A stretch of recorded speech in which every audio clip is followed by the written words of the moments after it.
Any mail for me? You don't have a tic-tac, do you? 1989 was one of those strange movie years where Hollywood was firing on all cylinders and somehow still missed half the time.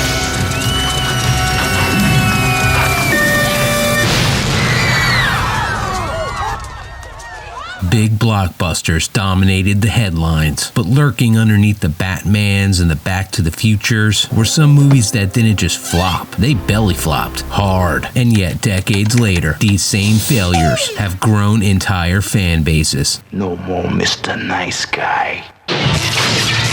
Late-night cult status and nostalgic love from people who swear these films deserve better. So today, we're diving into the forgotten corners of 1989 to uncover the movies that tanked in theaters but became cult classics you might actually love. Dream a Little Dream, the Corey Feldman and Corey Haim body-swapping fantasy that's somehow dramatic, romantic, surreal, philosophical, and completely confusing all at once. Audiences in 1989 took one look at this and said, yeah, I'm good. But modern viewers, they treat it like a time capsule of pure late 1980s weirdness. Feldman's musical sequences, Haim's comedy, the Dream World storyline, it's all bizarre and beautiful in that way that only the Coreys could deliver. It didn't win the box office, but nostalgia absolutely rescued it from the pits of a hidden VHS shelf. Take me to her. Oh, I can't. Because part of her is where you are. Well, where am I? I don't know. But wherever you are, wake up soon, because I'm going to be late for school. Friday the 13th, Part 8, Jason Takes Manhattan.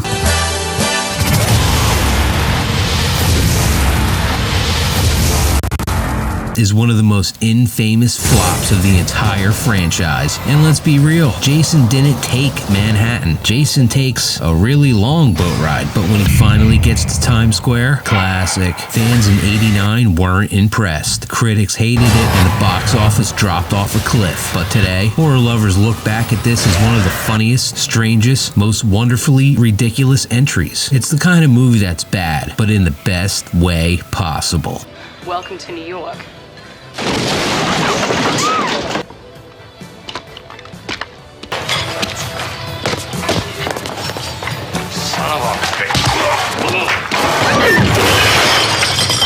And I hope you've been to Communion based on Whitley Strieber's alien abduction experiences.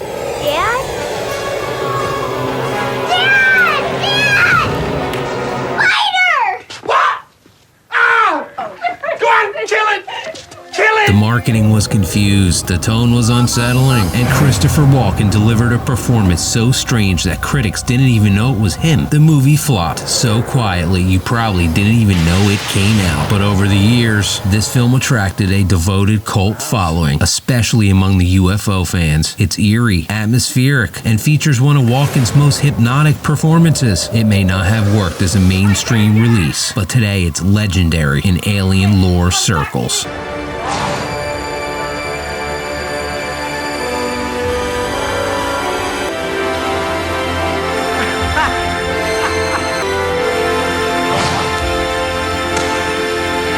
Now, Richard Pryor and Gene Wilder were absolute comedy royalty, but See No Evil, Hear No Evil still tripped on release. 1 o'clock! Son of a... You little... Son of a... You had enough, little creep!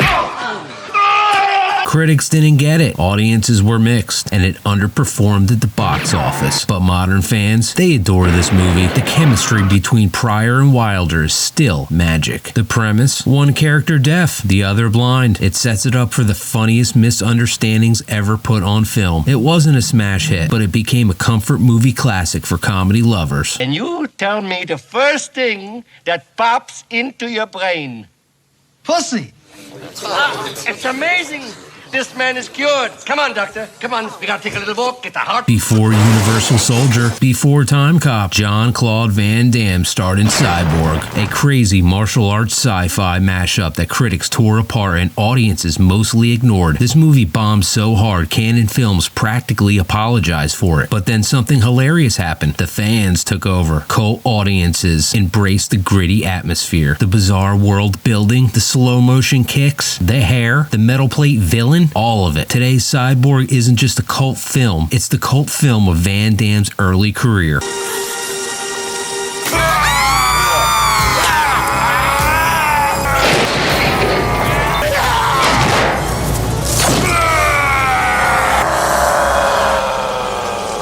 Then we've got Three Fugitives, a comedy where Nick Nolte and Martin Short accidentally become partners in crime. Stick him up!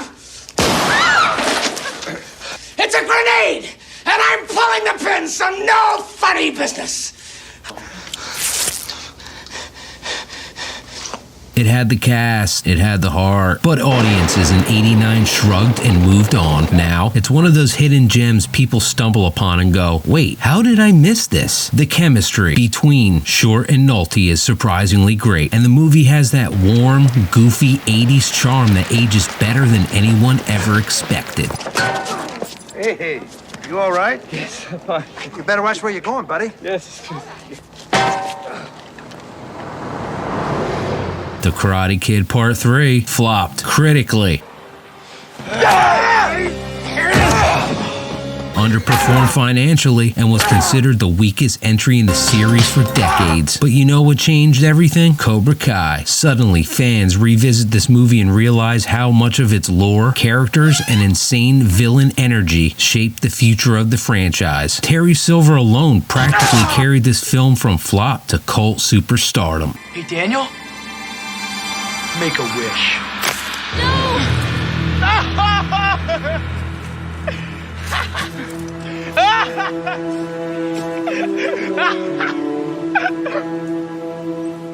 And we've all seen a pink Cadillac. Nice ride, cowboy. A Clint Eastwood action comedy about counterfeit money, neo-Nazis, a runaway wife, and yes, a giant pink Cadillac. Critics roasted it. Audiences didn't show up. The movie sputtered out like a dying engine. But modern fans, they appreciate how unhinged and unique it really is. It's goofy, colorful, strange, and completely different from Eastwood's usual tough guy roles. Sometimes a movie doesn't need to be a hit to be memorable. It just needs its own identity.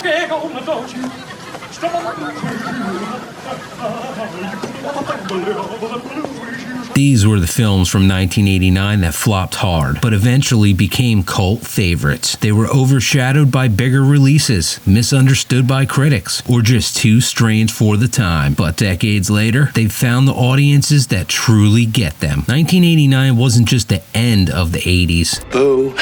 It was a strange, experimental year full of movies that didn't land right away, but stuck around long enough to earn a second life. And sometimes, that second life is even better than the first.